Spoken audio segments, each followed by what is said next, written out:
some fairly traumatic stuff happened here locally. It left me in somewhere in between a dissociative fugue state and also just like insane level of ideation.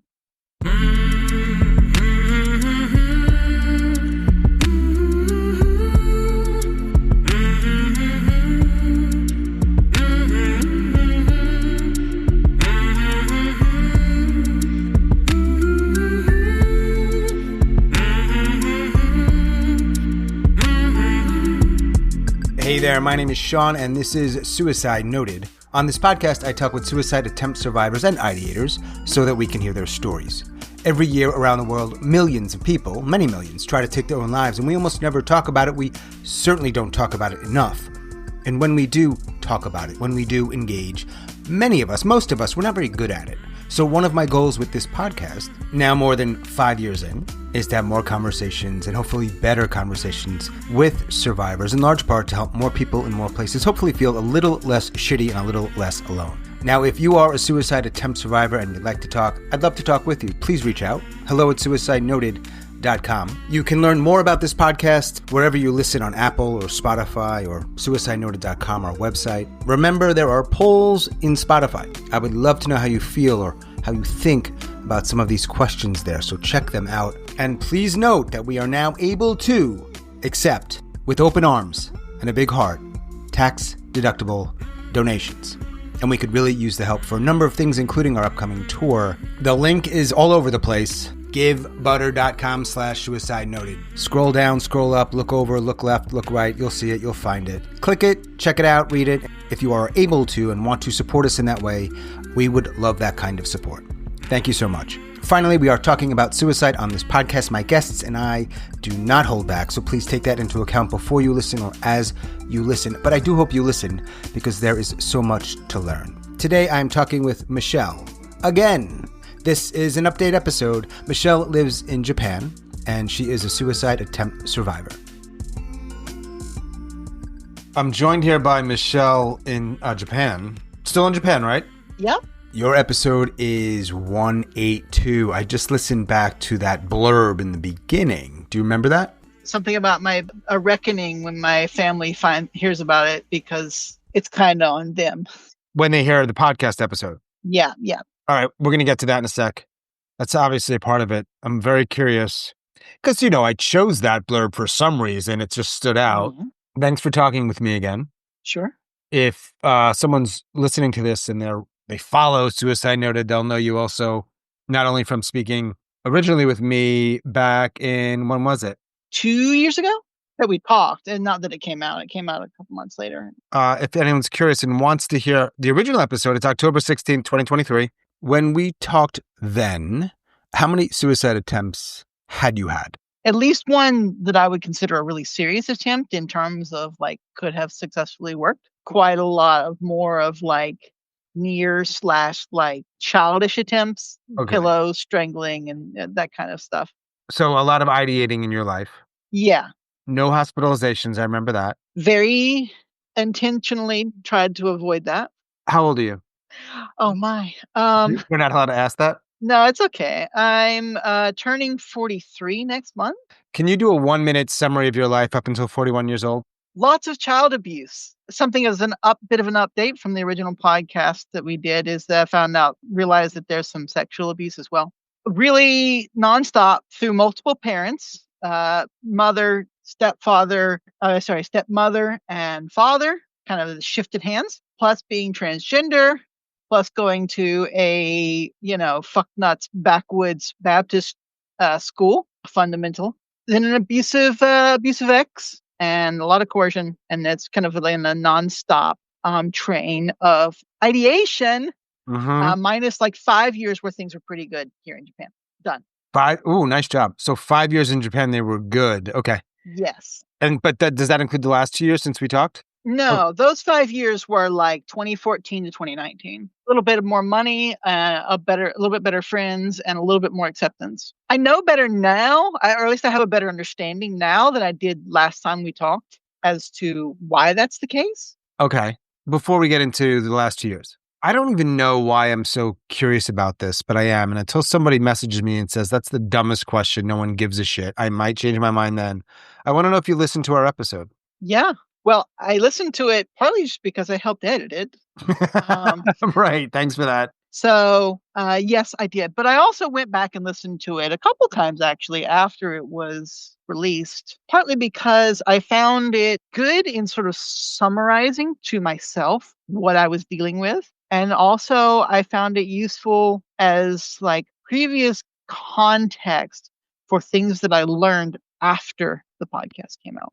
And there Uh, were also a few people who asked me questions. so you really want to know what was the response from those people or others that heard Mhm. our conversation? So some of my friends heard it. A few of them were interested and they were pretty flabbergasted. I think one person said that they were impressed by how coherent I sounded, which is a credit to your editing. Yeah, mainly in terms of like my family. So I sent it to my mom first. And I sent it to my mom and my dad. But Okay. my dad didn't have like a clear contact. So I sent it to his work email address, which I assume never even got to him, probably because of junk filters or whatever. Maybe he saw it and deleted it or didn't watch it, or maybe he watched it and didn't bother saying anything. I really don't know. But as far as I know, he's never heard it. My mom, however, did listen to it, and she was initially very shocked and very, like, as empathetic as a person lacking in empathy could be about it.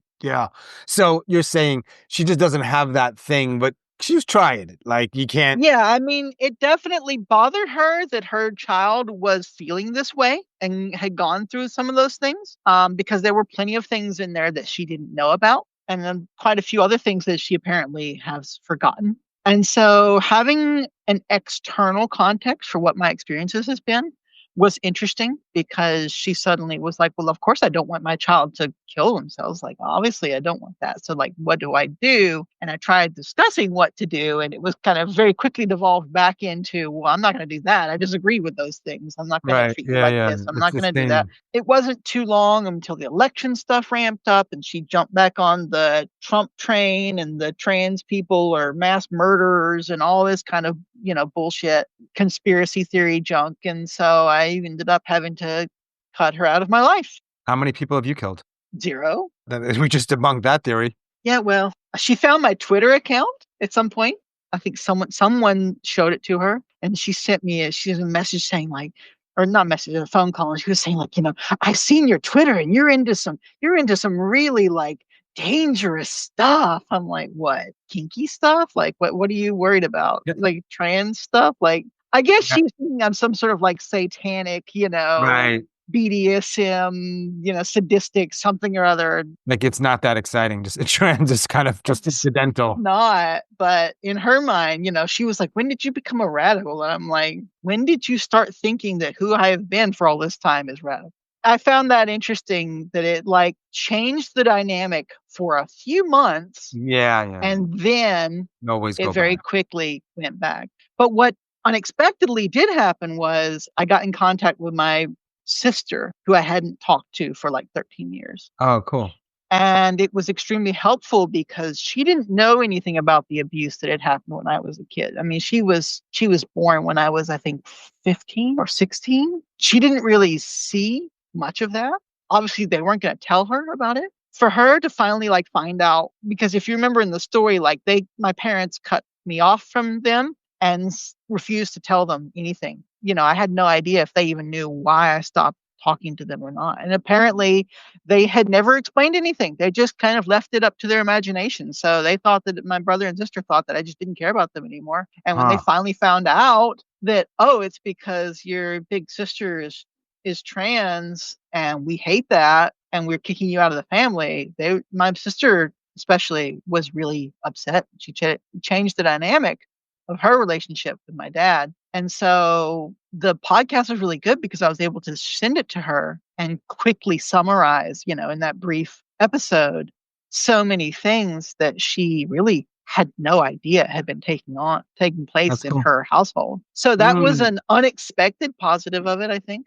And while they listened, nobody said anything about me, Michelle. Come on. Actually, since you brought that up, my Yeah. mom did say that it was a very interesting podcast, and she is really interested in the format of the content. She might have actually listened to more than one episode. Two people sitting down and Mhm. discussing suicide. That's just something that not people think that anyone does. You know. Right. Since we talked 2 years ago, anyone listens to the first original episode, there was a big part of it where you're talking about your son. And if I recall, a complicated relationship with your ex. Do you have a relationship with him now? None. No. And they are living with my mom, who I had to cut out of my life because she was just spouting conspiracy Right. nonsense at me and all that Your stuff. ex, who I believe is from Thailand, Yes. though you lived in Japan for a while, your ex is with your mother. You're all from North Carolina. She's from Thailand. How old is he? He's 4. Yeah, and I mean, I haven't seen him since 2022. Yeah. I saw him on Skype a few times, but ever since last November, I haven't seen or talked to any of them. And one of the last things I told my mom was that I hope they don't get deported. How far are they from me? I'm in Chapel Hill. Couple hours. They've been, as far as I know, they've been bouncing back and forth between Winston-Salem area and New York. Why so much bouncing? My mom has a long-term fiance that lives up there. And what happened in November that things changed? Very, very like condescending of my concerns and fears about, my child's safety, my ex's safety, my safety, friends' safety, and all the other stuff. And she was just kind of like, none of that's all nonsense. None of that's gonna happen. Blah blah blah blah. You'll be fine. They're not gonna Right. do this. They're not gonna do that. Just very basically like shut up and stop worrying. And then a few more conspiracy theories along the way about trans Yeah. people and blah blah blah. I knew I'd lost any hope of like trying to get her to be empathetic because like she literally not only did she not have empathy or even like concern for my situation, but she didn't have empathy or concern for what potentially could be a situation with the family that's living with her. Well, that Yeah, really, that's what it comes down to. It just sucks. The whole thing just sucks and I hate it. And it's wearing my mental patience and my ideation is through the roof because the whole world just fucking sucks. And I hate sitting here, kind of alone, not being able to do anything or say anything or fix anything or take part or help or just being here, watching it happen from a distance yeah. and not knowing when it's going to be my time. Because, like they could take away my passport, when I need to renew it and, all kinds of stuff. Like there's just so many fears that are just Right. too big and grand scheme to really Right. even know what to do with them. And so in the last 2 years, or at least you were referencing November, your ideating ramped up Yeah. in part, at least in part because of that. Yeah. And you said there was an incident on railroad tracks or subway or metro? Yeah, train, local train line. Some fairly traumatic stuff happened here locally. Mm-hmm. It left me in somewhere in between a dissociative fugue state and also just like insane level of ideation. And I was feeling so messed up that I just decided to go buy some alcohol and get really, really, really drunk. Mm-hmm. So I took a train to the next station where there was a store that had more alcohol to buy. I was sitting there on the train platform because I missed the train. And there's these trains that come through on that platform there's like express trains that come through at like, 60 something miles per hour with no like guardrails. So, I'm 8 feet from death at any moment. And my brain was just kind of like, I think it's time you just walk off that platform. Got really close. Didn't in the end, but got very, very close. Why do you think you stopped? I don't know. I think part of it is like trains is just like absolutely not the way I want to go. I mean, it's like one of the number one ways to go here, other than like maybe Yeah. hanging. Right. Because we don't have guns. Medicines are really strictly controlled. It's kind of hard to overdose. The type of methods that I hear guests talk about, on the podcast often are very different from what's available here. And Yeah. I find that interesting. Yeah. So are you suicidal now? At this exact moment, no, Right. but also that could change at any point. So I guess now's a good enough time to mention it. one of your episodes, one of your guests helped me figure out something really important in terms of mental health that really kind of opened a big gateway in terms of Mm. reevaluating my whole life experience, which is that one of your guests sat down and explained what it's like living with dissociative identity disorder. It was jarringly accurate to my experience. Catch myself because I was about to say our experience, but my experience, I'm going to try and use singular pronouns. Plural pronouns slip out whenever we're talking about it, but whenever I'm talking about it. But after getting an understanding of what that meant and being really, really deeply shocked by how it related to my own experiences, I went to my, therapists and local doctors and stuff. And very quickly it was like, oh, yeah, yeah, that makes total sense, and got diagnosed with that. Mm. And I've been learning how to deal with that. And so, what that means for this conversation is that the person that you are talking to right now is not the person who is usually suicidal. Okay. So how many others or how many more are there? How many more? That would be six, seven total. So, And do you know whether it's just from your own reflection or reflecting or therapy or whatever it might be, like why some of those identities came to be? yeah, it took a lot of introspection and some therapy to sort of figure that out. But Right. generally speaking, pretty much all a response to some sort of emotional need or trauma trigger.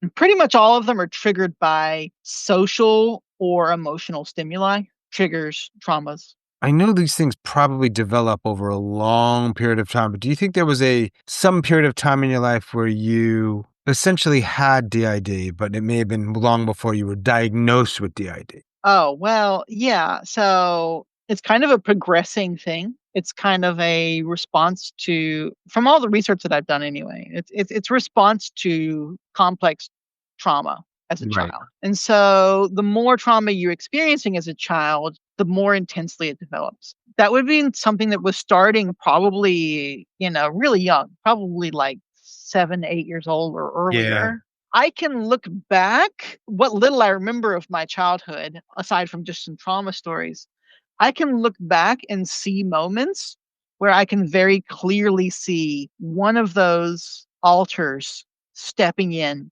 to handle a situation. I didn't have the words or the context to frame that around until recently, but I can look back and see it, and it's just kind of like, oh, that literally has been there trying to protect me, trying to protect us for Yeah. decades.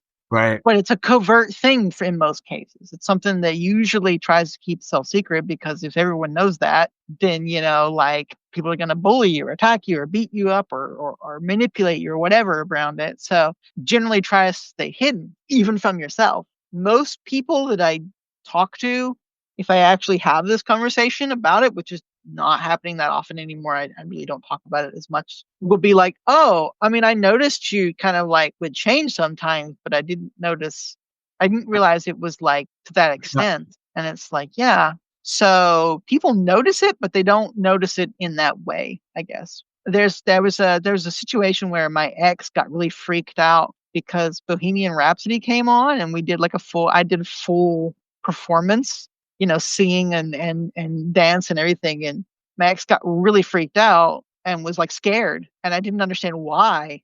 And now I understand it. It's like, oh, my personality like completely changed, because it was not just like it was like a literal change that made her scared, because she wasn't expecting that and didn't know why that would be happening. And I thought it was weird at the time that she was so freaked out by it, because I'm just singing Mm. along to a song that everybody sings along with, I thought. A lot of people like that song.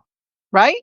Now I have a whole new context for why, like, she noticed something that I wasn't picking up on, and other people have noticed those little things throughout the years and said something about it, but not in terms that made sense. Do you remember your answer if I asked you about the pink and purple pill back in the day 2 years ago? I think I said I would take it. Okay. If I remember correctly, I think I said I would take it. All right. Now today? I thought about that for a bit. Honestly, I would say I'm waffling between taking it and holding on to it until I'm ready to take it, Yeah. because I have a feeling well, let's just put it this way. If the world keeps going as downhill as it is, I can only handle so much of it. There's a big question mark. So, Make it to 44. I mean, I'm constantly surprised with how long I've already made it. Mm-hmm. I don't understand it. Yeah. And so I think like there was probably going to be more years of that surprise, although I'm not looking forward to it. At the very least, as long as I'm working in the environment I'm working in right now, because we've talked about this a little bit in the YouTube, but I'm in a position where I'm working with a lot of students who are, high school age students who are struggling with mental health stuff and eating disorders and self harm and things like that, and helping kids, trying to talk to them and give them an ear that they can talk to so that they know they're not alone and try to help them not take the same steps that I want to take, to them not to end their lives. And that's been somewhat successful. I mean, I've had a few situations where I don't want to come out straightly and say, like, yeah, I helped save their life, but I possibly very likely helped save their lives, at least for now. And so it's like, as long as I'm working at that place, I feel like there's a responsibility on me to stay alive, to be the example that says, I know it sucks, but we can survive this. And them surviving is as much proof as me for me as it is, the other way around, I think. So maybe a few more years. Yeah. Memoir title? Did we have one? I don't remember. Doesn't matter then. Did we have one now? No. Memoir title would be I forgot the title and that says something. Yeah, something like that, right? Can we go a little meta? I like the meta.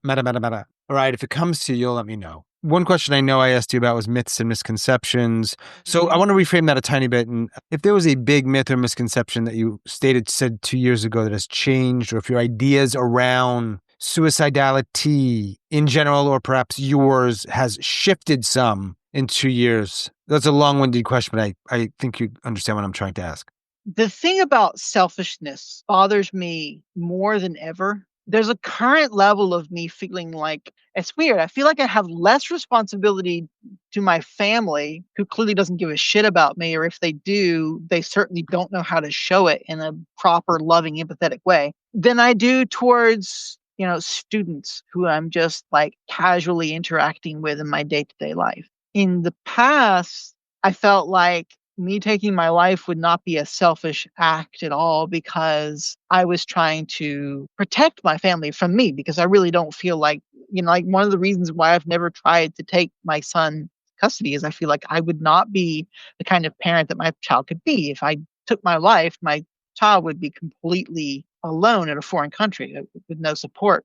But the framing around that idea of selfishness has shifted for me, just in the sense that I now feel like I have a responsibility to these, random teenagers who are talking to me about their own experiences and trying to survive life alongside me.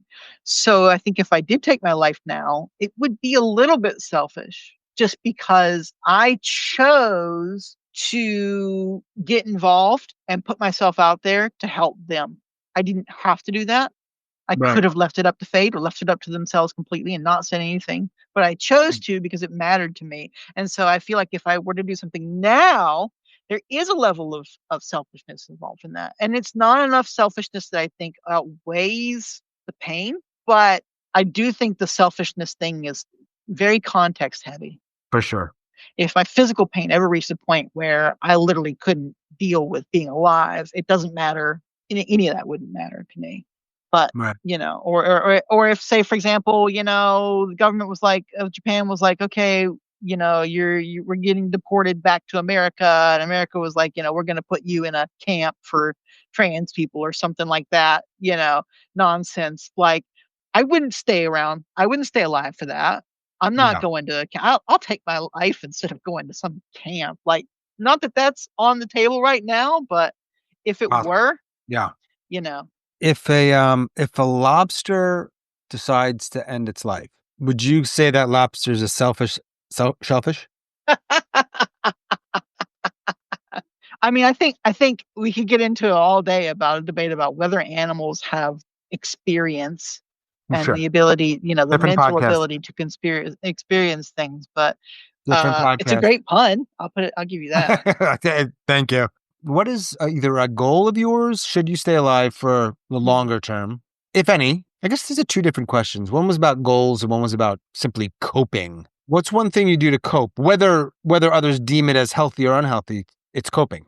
Cigarettes. I stopped smoking for a year in 2024, and then I started smoking again this year. I haven't smoked during summer break for some reason, but sexual stuff, I guess. Also, just like lots of YouTube videos, and I'm sorry, I know that there are some really, really good Christian people who have been on this podcast, wonderful things about how their religion has helped them. But Yeah. I am very much in the fuck this camp. I look at the world around me, especially in America, and I'm just like so incredibly beyond done with that. I've been watching a lot of very deconstructing religion and very anti-religious, I guess you could say, or at least anti the bad parts of religion videos, and that's actually been oddly supportive in terms of coping Yeah. because I feel less guilt and shame about who I am than I ever have before. Goals, I do have a good answer to that, I think. Like I want one that's like 5 to 10 years out. Okay, yeah. I definitely have two goals. One of them is to get some of the gender affirming surgeries that I want, which is the kind of thing where it's like, it feels like if I'm going to ask a bunch of people to help me, because I'm there's no fucking way I'm going to be able to pay for it entirely on my own. So if I'm going to ask people to help support me to save up for that, it's kind of rude for me to then go and kill myself after I'm done with it. Fair. But the other thing is, I have been thinking really heavily during the past year about art and about expression through art, about suicide, about self harm, gender, sexuality, expression, as best that I can do with my current level of ADHD, which is getting harder and harder to deal with. It's something that I diagnosed with at 15 and didn't get any help for my entire life. I am putting energy towards exploring art and trying to come up with ways to express myself through art. And I have got some ideas and some projects that are, in very infancy, but I've nevertheless am moving towards that because I think that could be a really good way of getting some of these struggles out other than just talking about it, which everybody around me is insanely tired of me doing. So Right. So that wouldn't be so. For this podcast, you need to talk. but you do have a suicide podcast, and there would definitely be art that I'm making about suicide. I'll tell you one idea that I've thought up and planned out a little bit is a live piece where I am wearing clothes with fake blood, and it looked like my neck is cut, and I have jewelry on that's covered in fake blood, and I basically go to a major train station nearby and install myself as a suicide victim in front of everybody. Obviously, I it's like. going to take a massive amount of planning, but I Well, think yeah. there's something to be said for forcing people Yeah. to just take a moment out of their daily lives to think about suicide and what it means. It's still very like, a zygote of an idea, but Yeah, that's cool. That's cool. Well, this was an interesting talk. Do you want to add anything else before we get back? I know you had written some stuff down recently that you wanted to make sure you covered. pretty much I covered it all. But I do really want to thank all of your guests that have been on because I've learned a lot and I've been able to express my own feelings through listening and relate to things. And that's been really powerful. It helped me get through the last 3 years or so of listening to your podcast. One of the things that's been driving me crazy about looking at the world is like when I talked about listening to videos and things, I listened to these debate videos and people coming on debating about trans people and how they shouldn't exist or they shouldn't have access to blah, blah, blah, blah, gender, women, what's a woman. And I remember listening to this one guy and thinking about the insane lack of empathy. He was talking about how children are so important and we have to protect children. We can't allow any of this stuff to be done for minors because it could hurt children. And then the host is just kind of like, yeah, what about all this evidence of all the children who attempt suicide when they're not given access to this care? And the guy was just kind of like, oh, fuck them. I don't care about suicide. Suicide, that's just made up shit. That's just mental shit. I don't care about that. And it's like, wow. So you care about children, but you don't care if children who happen to be different are literally talking about suicide. And that said a lot to me about how this social climate that we're in views empathy and suicidality. That it literally doesn't matter. It's just made up. It's just your fault. Your brain is fucked up. We're going to throw you in a hospital instead of giving you the treatment you need because I don't care if you're suicidal. Right. I think that's common, actually. Okay, Michelle. Thank you for talking again. Appreciate it. Yeah. Get some sleep. Okay. Bye. Take care. As always, thanks so much for listening and all of your support. Special thanks to Michelle in Japan. Thanks for speaking with me again, Michelle. If you are a suicide attempt survivor or ideator and you'd like to talk, I would love to talk with you. Please reach out. hello@suicidenoted.com. We're making a real big push to fundraise for our tour and some other upcoming projects. If you'd like to contribute, you can find the link in the show notes and the podcast description, or you can visit suicidenoted.com. However you are involved, you participate, you support, thank you. And that is all for this week's update episode. Stay strong, do the best you can. I will talk to you soon.